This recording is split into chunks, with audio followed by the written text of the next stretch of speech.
What if I told you that one conversation with a billionaire changed the way I live, lead, and build businesses? This isn't theory, it's real. And these are 10 things I learned from Jeff Hoffman, and one of them took me 6 years to fully realize.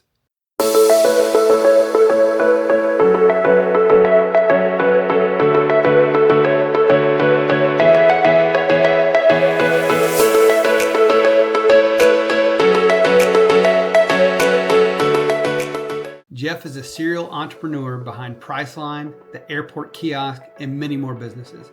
He's even produced a Grammy Award-winning album. I met him through GoBundance and the charitable One Life Fully Lived organization, and I had the opportunity to learn directly from him, spending 12 hours with him in a private one-day mastermind with Jeff in Florida with a few other of my GoBundance friends. I took notes, deep notes, and I want to share the 10 ideas that have stuck with me ever since. So let's dive in. The first is your success is someone else's miracle. When I heard this, it stopped me in my tracks. And what he means is your financial success can be the thing that truly changes someone else's life. That someone could be your employees, your team members, your coworkers, or someone that you perhaps never met before. Jeff shared a story of seeing a women's shelter on TV that was going to be shut down for lack of funding. He thought to himself, well, that's a sad thing, but what can I do? I'm just one person. Well, and then it hit him. He had money. He had the ability to really do something. So anonymously, he went and got caught up fully on the back bills and expenses that were due for that organization, and then paid in advance a full year's rent to totally set them up for success. His success in business had allowed him to be a true benefit to these ladies. Success isn't selfish, it's service. Next, there is no they, it's up to me. When Jeff sees something in the world and there's a problem, he goes after it to attack the problem and fix it himself.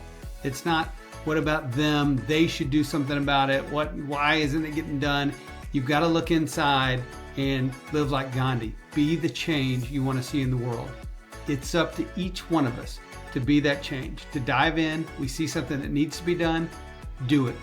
It's up to us, not the invisible they, to get things done. Number 3, entrepreneurship is problem solving.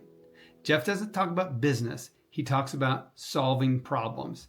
And this is a concept that I've seen come up more recently over and over again. In fact, Sahil Bloom just posted about this recently this week. And this is, if you can become the best problem solver, you will advance as far as you could ever imagine.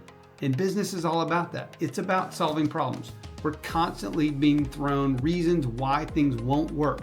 This simple mindset shift will change everything in your life. Just become a great problem solver.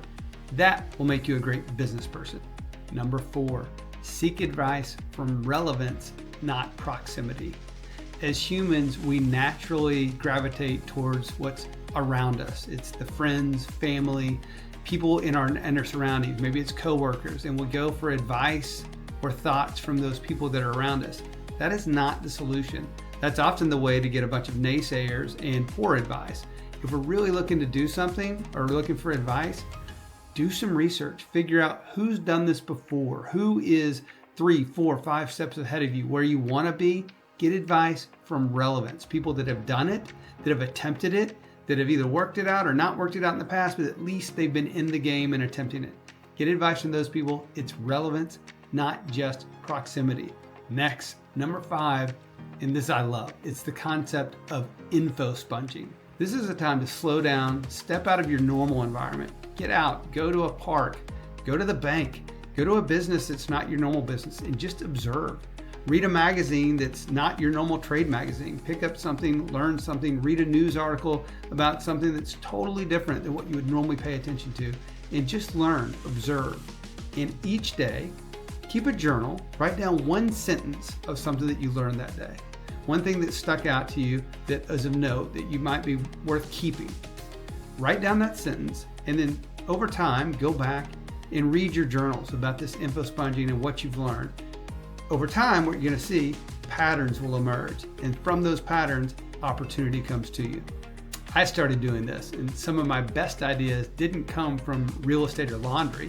Innovation comes from curiosity. Number 6, culture is built on action, not posters. Where this comes from, Jeff had a business one time and his culture was struggling. And he got to put the brakes on everything. He said, hold on, this is not working. And so he called a meeting, all hands on deck. And he basically gave everyone a piece of paper, divided the paper in half. He said, on the left-hand side, I want you to write down what makes you feel undervalued, underappreciated. On the right side, it was what makes you feel respected, lifted up, valued. Then he combined everything on the left side, everyone's inputs that went on the left side, and took everyone's inputs that went on the right side, and that became his core company culture. It's like, hey, we're not going to do what's on the left side. We are going to do and focus on what's on the right side. And that's how he lived into it. So it wasn't about just putting core values up on the wall or writing a mission statement. This was literally getting with everyone, asking what made them feel good, what made them feel bad, and let's do the good, eliminate the bad. This is our culture. For him, it was a winning bet. And also on the culture front, one thing that Jeff would ask during his interviews with prospective employees, he would ask, what's one thing that you have left to do in your life that when you accomplish it, you can truly say, this was a life well lived? And when you get that answer from people, and it was different for every person, but when you get that answer from people, that would be his mission to help the people fulfill that one thing so that they could feel like it was a life well lived, so that he was truly bringing culture. And then Jeff's mission became to help that employee be able to accomplish that one thing so that they felt like their life was truly meaningful. That's, again, a winning culture. Number 7 is this concept of how big does your boat need to be? So this came from Jeff sharing a story when he was on this beautiful boat with his friend, and they were hanging out talking, and all of a sudden there was like cloud cover that seemed to come over the boat as they're talking. And what really happened was it was a much, much larger boat was passing by them, casting a shadow onto them that seemed like a cloud cover because this other boat was so big. And his friend, who had this gorgeous, very, very nice boat, was looking up at the other boat and thinking, now I got to get that other boat. It's like, I need this bigger, bigger boat. And I'm always chasing more, kind of the keeping up with the Joneses situation. And so his friend was like, I got to get back to work so we can get another boat. Jeff's aha on that was, you've already got this beautiful, gorgeous boat. How big does your boat need to be? It's a metaphor. So Jeff was always thinking, what does my end game need to look like? And for him, it was he wanted to have enough capital where he could take 5 years off, not have to work at all, and just travel the world and mentor other people. And as long as I've known him, that's been basically what Jeff has been doing, is traveling the world, mentoring others, helping organizations, helping young entrepreneurs get their start and do their thing. That's really fueling his heart. That's awesome. But he knew where his finish line was. It wasn't he had to keep making more and more and more. He wanted to get to a finish line where his boat was plenty big enough to where he could go do the other things that were really passionate in his world.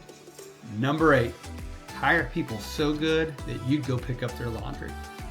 This comes into play in a story that Jeff shared with one of his companies. He had hired several young technical whiz kids, and he would make a habit while these folks were really working. Jeff was masterful at hiring great talent, but he wasn't necessarily the best in the technical talent is what he would share.